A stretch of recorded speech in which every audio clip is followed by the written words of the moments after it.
Bonjour. Aujourd'hui, je réponds à une question qu'on m'a déjà posée très souvent depuis quelques jours et que tu te poses certainement, c'est l'essence augmente, est-ce que je dois augmenter mes tarifs? Je vais te répondre très clairement dans cette vidéo. Je vais te répondre que sur le court terme, surtout pas. Si l'essence continue d'augmenter, là oui, tu vas pouvoir le faire. Et je vais t'expliquer pourquoi je te donne cette réponse. Parce qu'en fait, déjà, n'oublie pas que si pour toi c'est un choc que l'essence augmente et que tu payes plus, pour tes clients, ils ont le même résultat. Donc si toi en plus tu répercutes tout de suite, maintenant, là, l'augmentation sur une augmentation de tes tarifs, tu peux les faire fuir, voire même en bloquer certains. Donc moi, je te conseille d'attendre parce qu'en plus, l'essence fluctue, ça va pouvoir rebaisser, ça va pouvoir réaugmenter.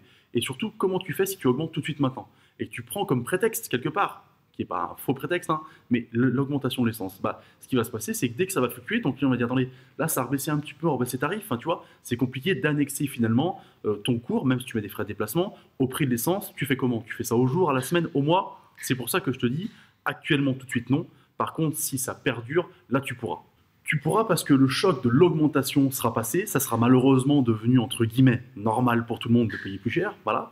Et du coup, tu pourras simplement répercuter et augmenter tes tarifs, entre autres par rapport à l'essence, d'accord? Mais moi, ce que je te conseille surtout, c'est d'avoir une marge supplémentaire quoi qu'il arrive. Et là, je reviens à l'histoire des prix bas. Si tu as des tarifs bas, dès qu'il y a un problème, hein, ta voiture qui casse, tu dois la changer, l'essence qui augmente, etc., tu vas te sentir obligé de le répercuter parce que du coup, tu n'auras pas de marge de manœuvre. L'objectif, pour moi, et c'est ce que je dis dans toutes mes vidéos, pas qu'aujourd'hui, c'est justement que tu sois capable d'avoir des tarifs plus élevés et une marge de manœuvre intéressante pour pallier à tout ce qui peut se passer. Déjà pour avoir un salaire décent et pour pallier à tout ce qui peut se passer dans ta vie de coach sportif. Parce que là, qu'est-ce qui se passe? Si tu es un peu juste sur tes tarifs, l'envie de répercuter tout de suite, elle est forcément présente et c'est même peut-être un besoin, tu vois. Alors que si tes tarifs sont élevés et que finalement, tu as une marge de manœuvre, tu es moins pressé par ça. Donc, tu vas pouvoir prendre la bonne décision avec le temps. Et c'est valable pour l'essence, mais c'est valable pour tellement d'autres choses. Je t'ai dit l'exemple de ta voiture qui casse, tu as besoin de racheter un ordinateur, plein de choses comme ça. Donc, c'est pour ça que moi, je parle souvent du fait d'avoir des tarifs élevés, non pas pour vendre cher, mais parce que finalement, si tu veux vivre confortablement et sereinement de ton métier, à mon avis, c'est la seule solution possible. Sans oublier aussi que notre métier est un métier de service, donc tu as du coaching individualisé, où tu vas suivre la personne sur un objectif clair, tu vas être là que pour elle, donc ça vaut aussi un certain prix, et ça on a tendance à l'oublier, on fait ça par passion et on se dit finalement c'est pas très grave. Si c'est grave parce que c'est ce qui mène au fait que tu vas prendre des mauvaises décisions, que tu vas être oppressé par l'augmentation des tarifs de l'essence entre autres.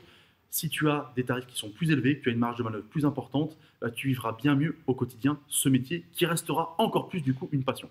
Si tu veux savoir comment fonctionner différemment et avoir une marge de manœuvre en ayant des prix élevés sans faire fuir tes clients, et ça même si tu n'es pas un pro du marketing ou de la vente, tu cliques sur un lien qui est en dessous, c'est un lien Calendly. En fait, tu prends un rendez-vous à l'horaire qui t'arrange, on prend un rendez-vous téléphonique du coup à ce moment-là ensemble et on fait un bilan de ce que tu fais actuellement, où tu en es, quels sont tes tarifs, et je t'expliquerai comment je peux t'accompagner et t'aider à transformer ça avec des tarifs plus élevés, mais surtout dans ton but de te donner de la souplesse et de la marge et de respirer par rapport à ton métier qui est certes une passion, mais qui doit te permettre de gagner ta vie correctement. Moi, je te souhaite une bonne journée, je te dis à bientôt.